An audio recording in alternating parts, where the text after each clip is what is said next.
tribulación y tu pobreza. ¿Pero qué dice? Pero es rico.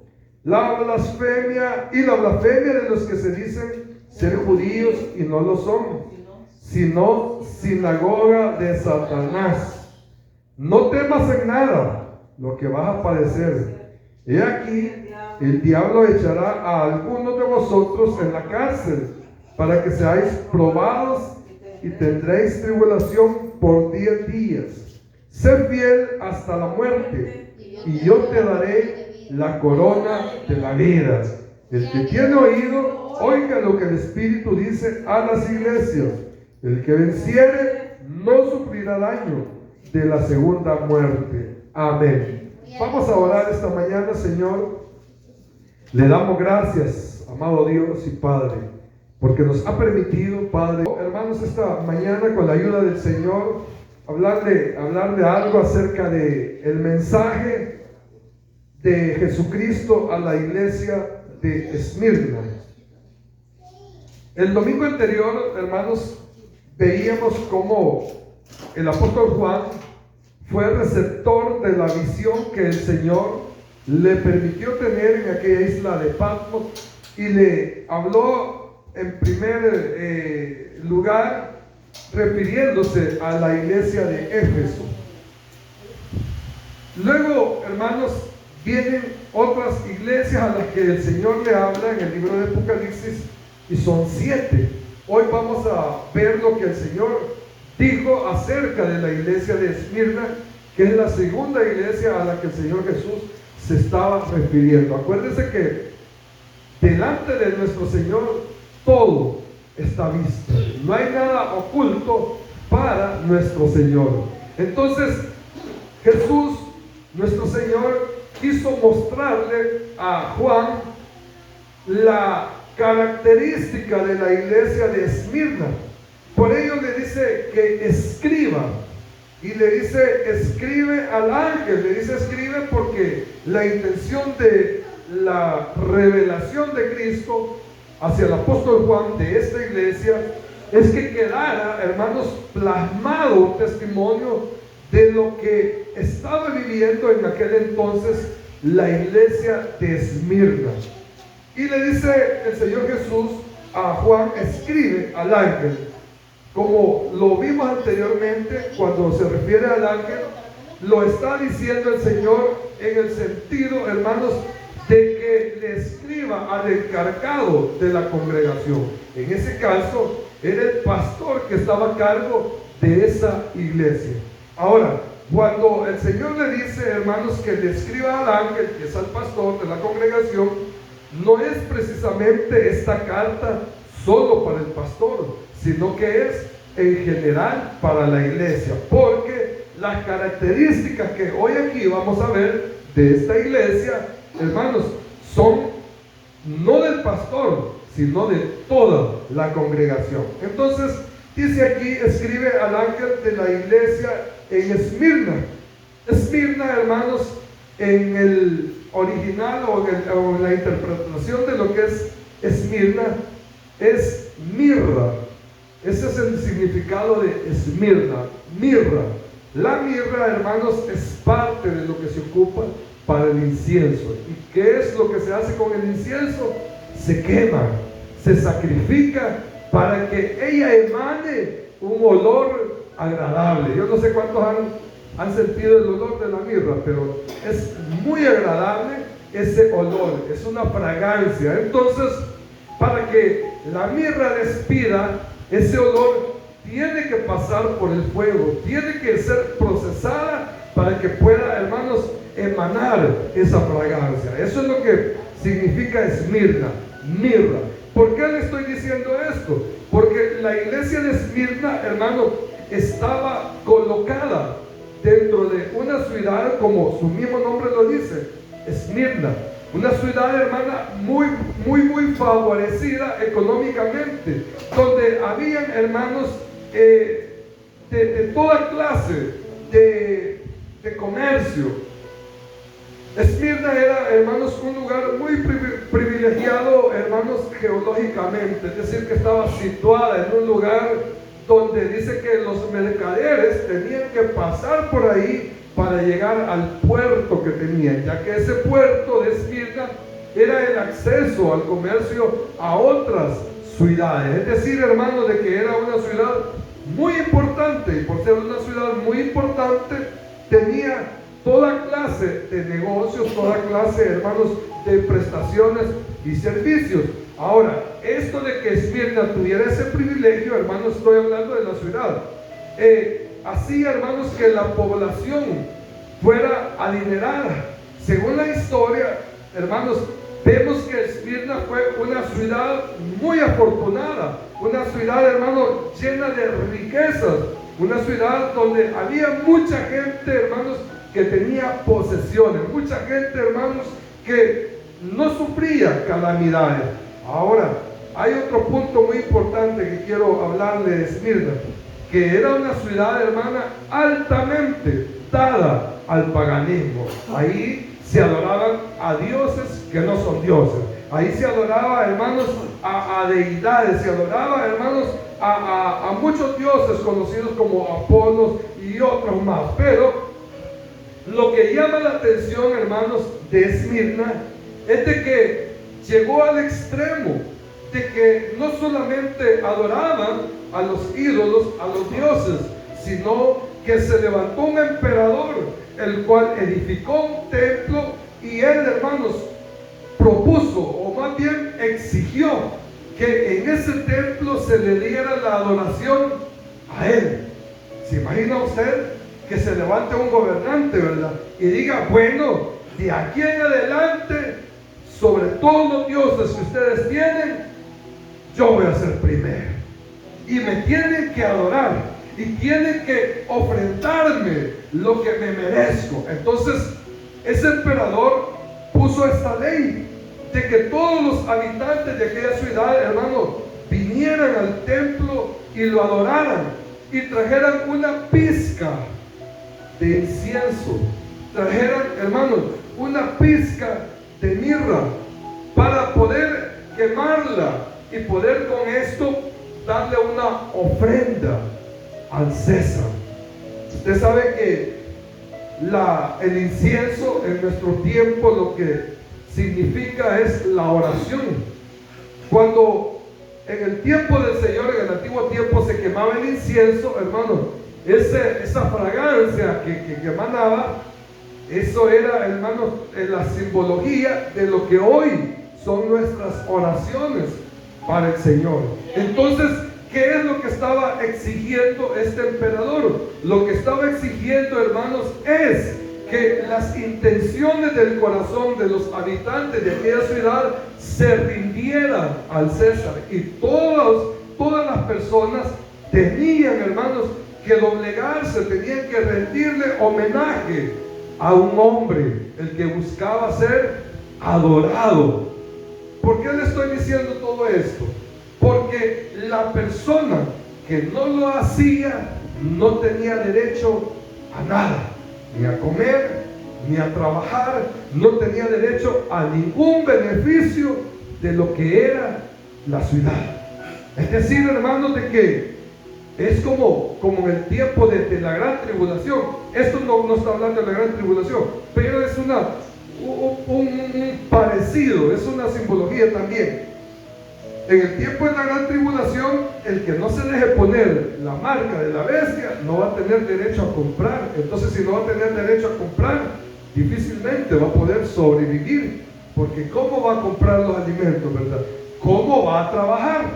Entonces, así era en Esmirna. El que no adoraba al César, hermano, no podía tener privilegios de nada, ni trabajo le podían dar. ¿Y cómo funcionaba eso?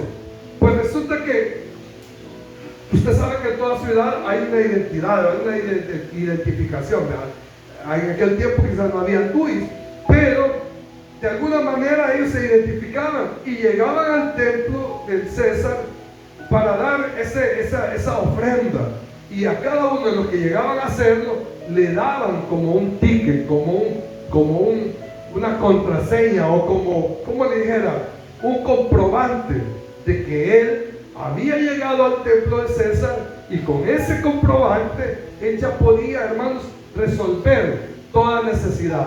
Le daban trabajo, podía comprar, podía negociar, podía, hermanos, tener derecho a vivienda y a todos los recursos de lo que era la ciudad. Entonces, resulta que la iglesia del Señor, hermanos, dice aquí que en el verso 9, yo conozco tus obras y tu tribulación y tu pobreza. Dice que yo conozco tus obras, porque el Señor sabe todo. Él conoce exactamente en qué condición está usted y estoy yo. Él sabe, hermano, de todo lo que hacemos. Por ahí alguien dice que hasta los cabellos los tiene contados. Nuestros cabellos los tiene contados el Señor. Es decir, que Él conoce todo. Todo lo que me salté, voy a regresarme al versículo 8. Cuando dice el primero y el postrero, se está refiriendo a Cristo, que Él es el alfa y el omega, el que estuvo muerto y vivió. Lo dice en el sentido que el que está, hermano, dando la orden para que se escriba esta carta es aquel que fue a la cruz del Calvario, pero que también resucitó. ¿Por qué es importante aclarar esto? Porque la resurrección de Cristo es nuestra garantía, hermano, de que todo lo que está escrito en este libro se va a cumplir. Así que tenga por seguro que cada una de las letras que hay aquí en este libro tienen cumplimiento. Y por eso es de que estamos seguros de que Cristo viene. Y por eso es que nos congregamos, porque le creemos a Él. Y por eso es de que buscamos de su presencia, porque sabemos que Él es fiel. ¿Por qué? Porque aquí lo dice. Y porque todo lo que está escrito aquí tiene cumplimiento. Entonces dice el Señor, yo conozco tus obras, en el verso 9, y tu tribulación. La iglesia de Esmirna, a pesar de estar en un lugar con todos esos privilegios, de que era una ciudad bien desarrollada, que era una ciudad, hermano, que todo habitante que vivía ahí, o sea, vivía en excelentes condiciones económicas. Voy a poner un ejemplo, ¿verdad? Si dijéramos, hermanos, todos los que viven allá en Santa Elena, ¿verdad?, los propietarios de todas esas grandes residencias, o sea, viven ahí porque tienen un nivel económico mejor que otras personas. Gloria a Dios, gloria a Dios. Entonces, si viéramos, hermanos, un lugar remoto de El Salvador, ¿verdad?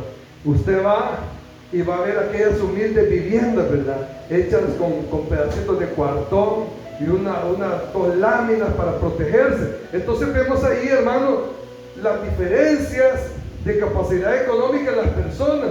Entonces, los habitantes de Esmirna eran personas que tenían grandes recursos económicos, porque ya le dije, eran mercaderes, eran personas con industria, eran personas, hermanos, destacadas, pues que había capital. Y es, hermanos, ahí lo raro, es ahí lo extraño, de que la iglesia de Dios no era adinerada, que la iglesia de Dios, hermano, estaba viviendo en una extrema pobreza. Dice aquí, yo conozco tus obras y tu tribulación y tu pobreza. En el original del escrito de la palabra, encontramos en lugar de esa palabra donde dice pobreza, hay una palabra que dice menesteroso. El menesteroso es, hermanos, el pobre más necesitado. ¿Se imagina en qué condiciones vivía la iglesia de Esmirna, hermanos? En medio de la capital, hermanos, en medio del dinero, en medio del oro, en medio de la plata, en medio de grandes negocios, hermanos. Y la iglesia de Cristo viviendo pobremente, sin comer muchas veces, porque miren, no podían comprar, no podían trabajar. Eran, hermanos, eran personas a las que no les daban trabajo. ¿Y saben por qué? Porque no habían adorado al César, hermano. Acuérdese que la iglesia de Dios es santa y la iglesia de Dios no se mezcla con lo impuro, porque la iglesia de Dios todos los días busca ser santa para el Señor. La iglesia de Dios tiene que mantener su integridad delante del Señor. Entonces es ahí el resultado por qué la iglesia de Esmirna era pobre, viviendo en un lugar tan rico, hermano. Es como que viviéramos dentro de una finca, ¿verdad? Y hay de todo fruto para comer. Y que el dueño de la finca nos dijera, no puedes comerte, pero ni siquiera un guineo. ¿Por qué? Porque tenés que doblar tus rodillas y adorarme primero. Si quieres, yo me acuerdo de mi abuelita, ponía una gran cruz el 3 de mayo y la cargaba de fruta. Y me decía, no vayas a agarrar ni siquiera un coyol, me decía. Hasta que totes y le adores la cruz.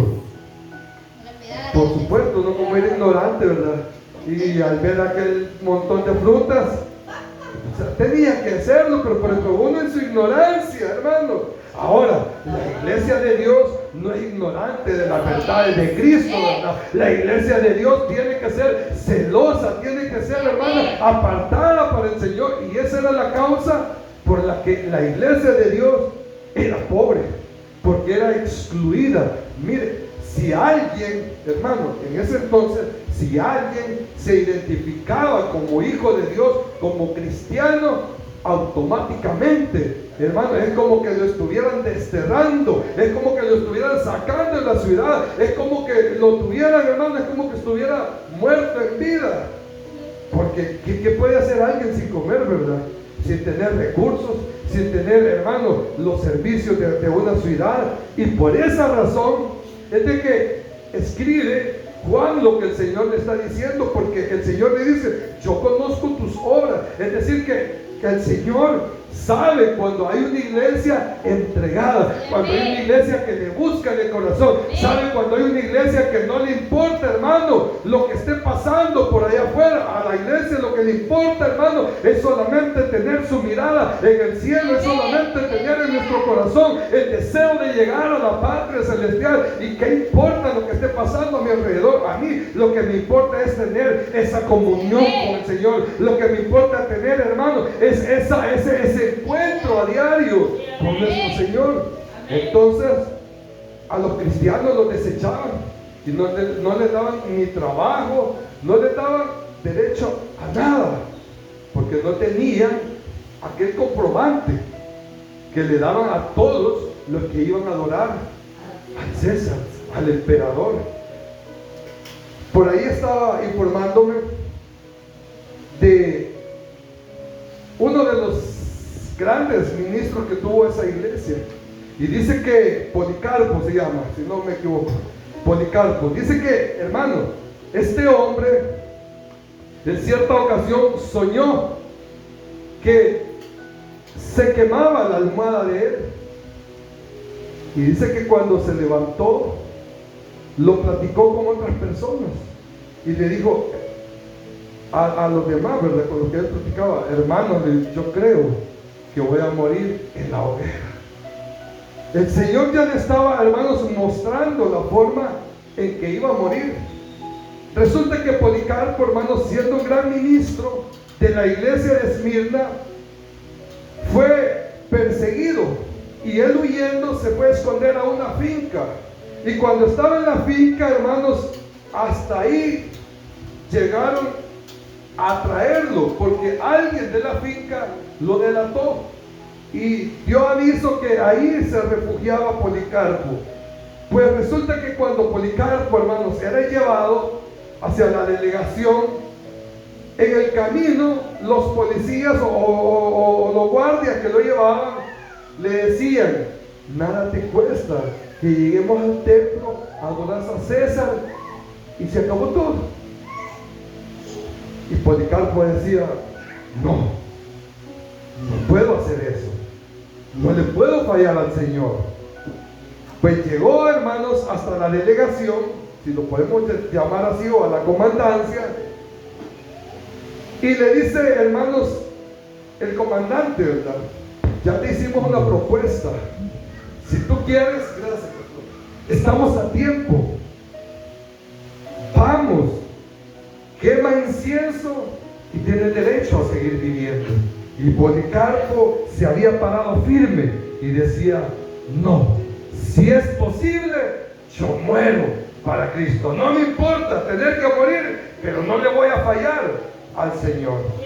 Pues en esa condición estaba Policarpo, y había otro, que no me recuerdo el nombre, pero que está en la historia, hermano, que dice que él también se identificó como cristiano. Esto es como quería entonces ser solidario con Policarpo y decirle: Policarpo, no estás solo, yo también soy cristiano y estoy decidido hasta morir. Pues resulta que este otro personaje, hermanos, al final le falló al Señor y tuvo que ir a quemar incienso, porque ya a la hora que vio, hermanos, que iba a ser decapitado, digo, prefiero seguir viviendo, y ahí después me reconcilio con el Señor. Aleluya. Yo no sé a quién le está hablando el Señor, ¿verdad? Pero mire, hermano, es de tener integridad, es de tener, hermano, conciencia de a quién le pertenecemos.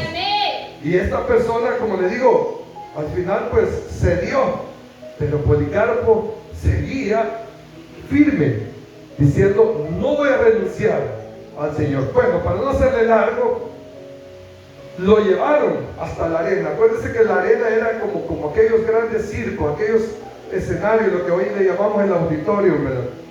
O el estadio. Lo llevaron, y cuando alguien era traído para ser preso, hermano, era el que iba a la cárcel en ese entonces, iba porque automáticamente ya iba a la horca, o ya iba a la muerte. Pero a Policarpo le estaban dando oportunidad y lo llevan a la arena con el propósito de que cuando llegara ahí soltara a los leones y que ellos se lo comieran. Pero dice la historia que llegaron poco tarde y ya habían guardado, hermano, a los leones. Entonces lo que hicieron es de que todo el pueblo empezó a gritar, porque, hermano, odiaban a los cristianos, y todo el pueblo empezó a gritar que lo quemaran.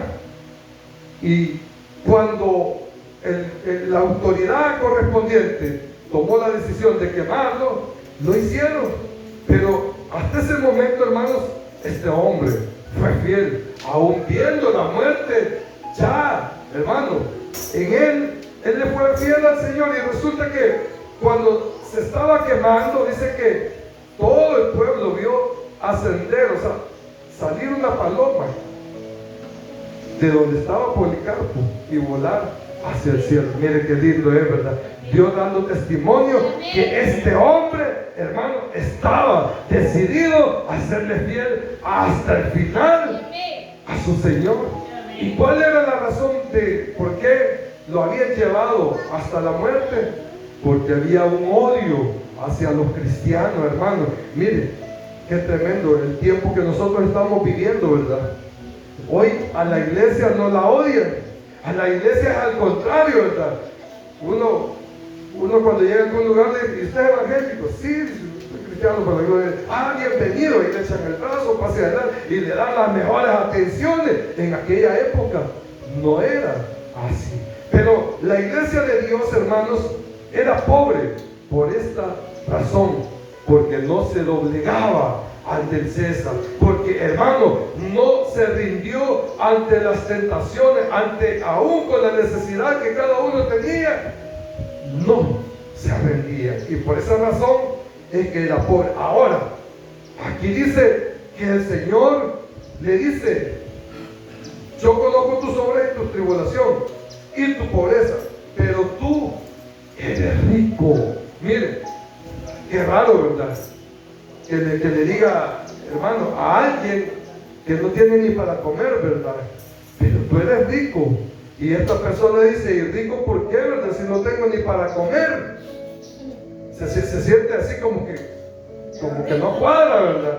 Pero mire, pero el Señor, que conoce lo más profundo del corazón, sabe quién es usted y sabe quién soy yo. Él nos conoce, Él sabe, hermano, que aunque no tengamos para comer, nosotros seguimos alabando. Él sabe, hermano, que aunque haya tentaciones, preferimos estar en la casa del Señor porque Él es digno de toda honra y de toda gloria. Miren, le dice, tu pobreza, pero tú eres rico. Sí, amén. Muy rico porque tú eres. Es, hermano, algo bien precioso que a esta iglesia el Señor la describe, hermanos, en esta condición que tenía pobreza económica. Más adelante, cuando lleguemos a la carta de la Odisea, vamos a encontrarnos con una iglesia que se jactaba, que tenía dinero y que tenía posesiones y que no le faltaba nada. Y el Señor le dice, tú dices que eres rico, pero eres pobre, eres desventurado, le dice. Y aquí a esta iglesia no, ¿verdad? Esta iglesia en medio de toda la riqueza, pero eres una iglesia pobre. Y le dice, pero eres rico. ¿Sabe por qué le dice, pero eres rico? Porque nuestra riqueza no está en lo que tenemos, hermano. Nuestra riqueza no está en los bienes, no está en lo material, hermano. Nuestra riqueza está en el corazón. Dice que somos templo y morada del Espíritu Santo. Es ahí la diferencia, hermano, de que podamos estar atravesando dificultades, tengamos grandes necesidades, pero dice el Señor que somos ricos. Mire, esto no se compra con oro ni con plata. Esto, hermano, es algo tan valioso que fue pagado en la cruz del Calvario a precio de sangre. Entonces, hermano, el mundo podrá tener riquezas, podrá tener sus dioses, llámese trabajo, llámese deporte, llámese cultura, lo que sea, pero no tienen lo que usted y yo tenemos. Mire, hay personas que tienen, hermano, pero multitud de propiedades, son empresarios, hermano, de muchos negocios, pero no tienen lo que usted y yo tenemos, hermano. Ellos a nosotros nos ven como pobres, pero nosotros somos más ricos que ellos, porque la riqueza de ellos se va a acabar, pero la riqueza nuestra permanecerá eternamente. No vamos a ver la segunda muerte. ¿Sabe cuál es la segunda muerte? El infierno. Para nosotros no hay segunda muerte, es lo que leemos en el verso 11. Nosotros somos ricos, hermanos. Así que ya no diga, ay, yo soy tan pobre. No, si por eso dice la palabra, diga el débil, fuerte soy. Y diga el pobre, rico soy, hermano. Es que Dios nos ha dado esas riquezas inescrutables, hermano. Son riquezas celestiales, son riquezas espirituales. Eso es lo que nos hace ricos a nosotros. Por eso no podemos andar así, ¿verdad? En la calle. ¿Y qué te pasa, ay, es que tengo hambre, ¿verdad? No tengo para el jugo. Son creyentes, son cristianos. Sí, para la gloria de Dios, ¿verdad? No, mi hermano. Si nuestra riqueza no está en lo de la tierra, nuestra riqueza está en lo que el Señor hizo por nosotros. Nuestra riqueza se llama la moral eterna, hermano. Nuestra riqueza se llama que somos hijos de un gran Dios, el dueño del oro y la plata. Así es que, como dijo por ahí el hermano Efraín, ¿verdad? Aunque no tenga Cristo, dijo, tengo a Cristo y ando feliz y ando tranquilo y no me ando quejando, como dijo Santiago, en lo que estudiamos. No se quejen, Dios. Entonces, hermano, nuestra riqueza es espiritual, y eso es lo que le había agradado al Señor. Y le dice a Juan, escribe la condición en la que está la iglesia de Esmirna. Una iglesia, hermanos, pobre, pero una iglesia afortunada en lo espiritual.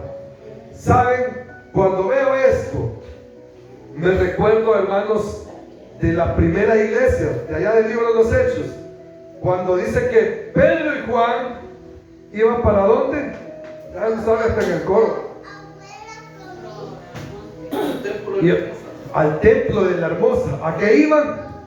a orar a la hora novena, a las 3 de la tarde. ¿Va? Pero dice, hermanos, que cuando Pedro y Juan iban al templo, hermanos, ¿qué es lo que sucedió? Usted ya se sabe la historia, ¿verdad? ¿Quién estaba por ahí a la entrada del templo? El paralítico, el cojo, ¿verdad?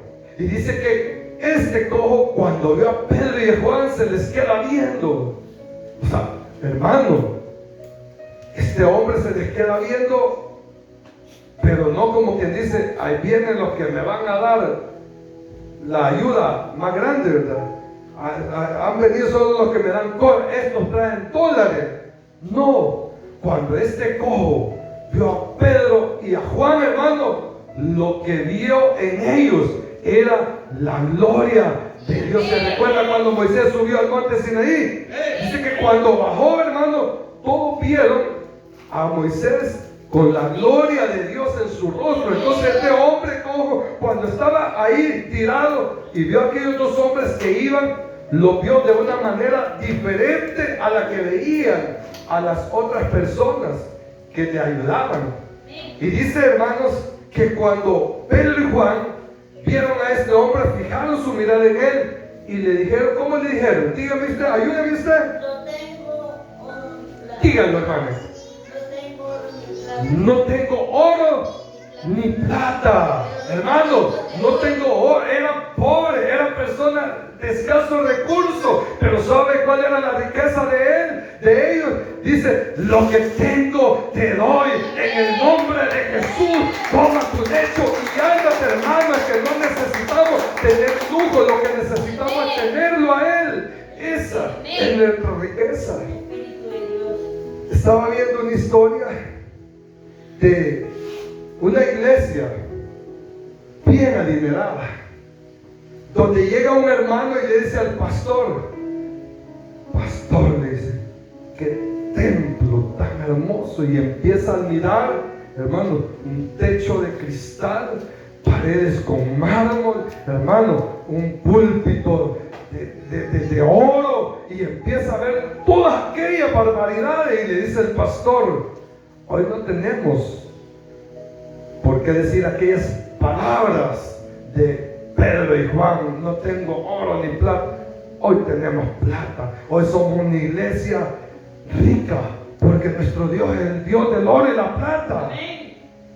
Y le dice aquel hermano, sí, hermano, dice, sí, pastor, dice, tiene razón, dice, pero lo que no tiene es lo que aquellos hombres le dijeron al paralítico, toma tu lecho, levántate y anda, hermano, porque el poder no radica en las posiciones, el poder no radica en lo económico, el poder no radica en lo material, en los bienes que tengamos, el poder radica en que usted y yo tengamos un corazón abierto para que la presencia del Espíritu Santo siempre esté dentro de nosotros. Somos la casa, la habitación, la morada del Espíritu Santo, y cuando el Espíritu Santo está en nosotros, hermano, suceden los milagros, ¿verdad?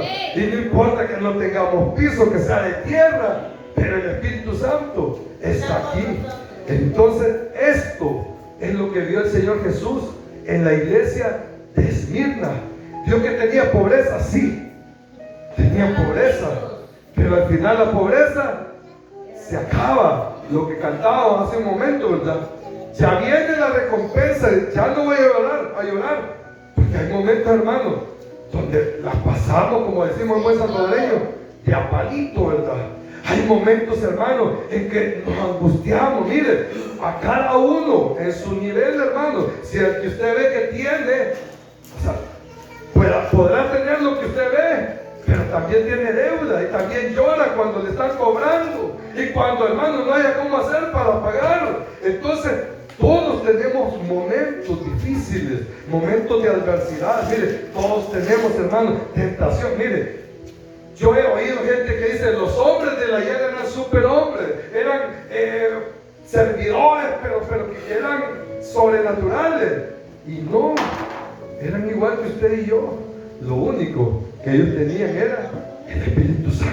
Así como usted y yo lo tenemos, hermano. Y teniendo el Espíritu Santo, tenemos la riqueza suficiente para ser una iglesia feliz.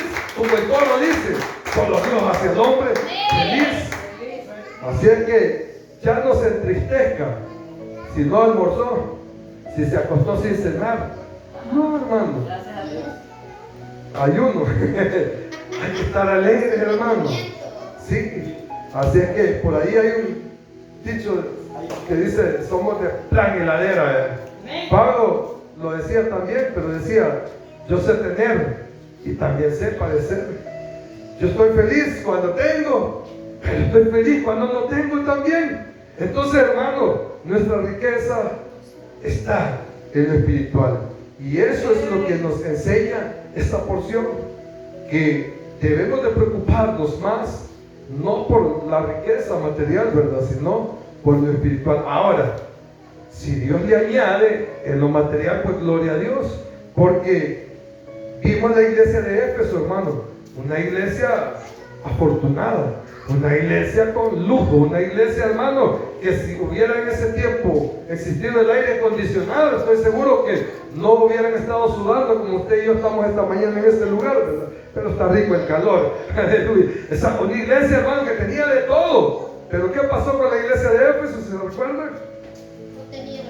No tenían, habían dejado su primer amor. Entonces, hermano, nuestra riqueza está exclusivamente en tener a Cristo en nuestro corazón. Voy terminando con esto.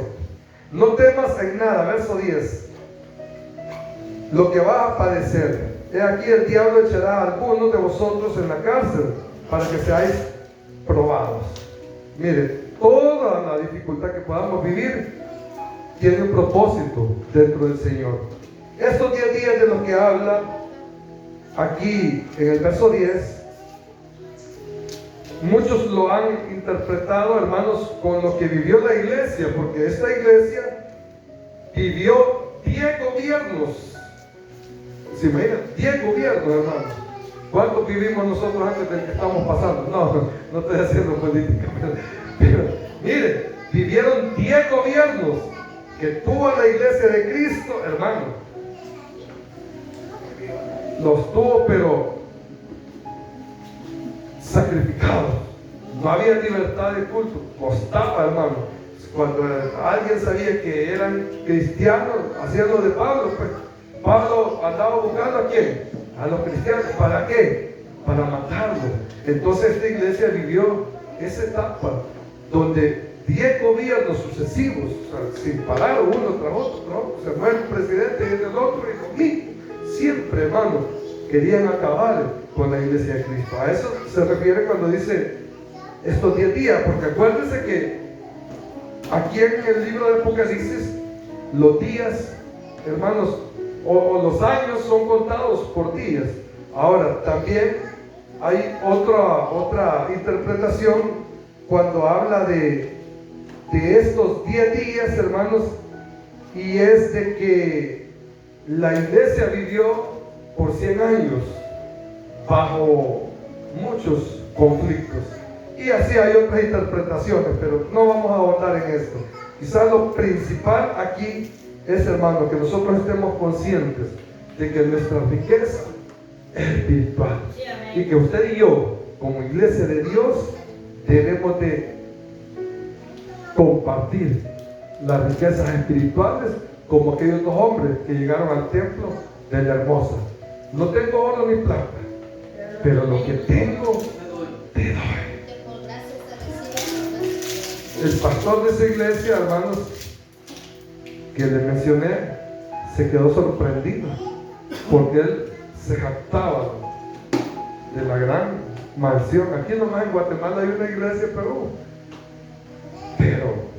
y el Espíritu Santo, que es el principal, ¿verdad? Entonces, aquí no tenemos lujo, somos un poquito también, pero está el Espíritu Santo. Amén. Póngase sobre sus pies esta mañana. Gloria a Dios. Gloria al Señor. Seréis probados, dice. Sé fiel hasta la muerte, y yo te daré la corona de la vida. En aquellos tiempos solo tenían corona los emperadores, los reyes. Y le daban coronas a los atletas, a los que ganaban en un deporte. Y le daban coronas a los guerreros que venían de la batalla y habían salido victoriosos. Pero esas coronas que le daban a los que no eran reyes eran coronas de hojas. Oiga esto, de hojas. O sea, coronas, hermanos, que hoy son y mañana no pueden ser, ¿verdad? La corona de un rey, o sea, esa permanecía porque eran de oro. Pero dice aquí el Señor, hermanos, sé fiel hasta la muerte y yo te daré la corona de la vida. Hay una interpretación de esta palabra cuando dice corona y se llama trofeo en el original. Es un trofeo de la vida, porque el premio solamente, hermanos, es para aquellos que luchan, para aquellos que ante la adversidad, ante la escasez, ante la pobreza, ante la prueba, ante la oposición, no se rinden. Cuando usted y yo, hermanos, nos decidimos a no rendirnos, vamos a tener esa riqueza espiritual que Dios ha prometido a los que le aman. La corona que Dios tiene para nuestra vida, la corona de la vida, habla, hermanos, de una eternidad. A eso se refiere cuando dice la corona de la vida. Es una eternidad, hermano. Pronto nos vamos de esta tierra. Sí, amén. Y todas las dificultades, los afanes y todo lo que nos ha costado luchar se va a acabar y va a tener una recompensa. Vale la pena que sigamos esforzándonos, que sigamos luchando, que sigamos, hermano, aquí siempre buscando del Sí, Señor amén. para que Él nos dé esta corona. Amén. Corona no de hojas, corona de vida. Eterna. Gloria a Dios eterna. Cierren sus ojitos, Gloria a Dios. oremos, démosle gracias al Señor esta mañana, que se oigan sus palabras.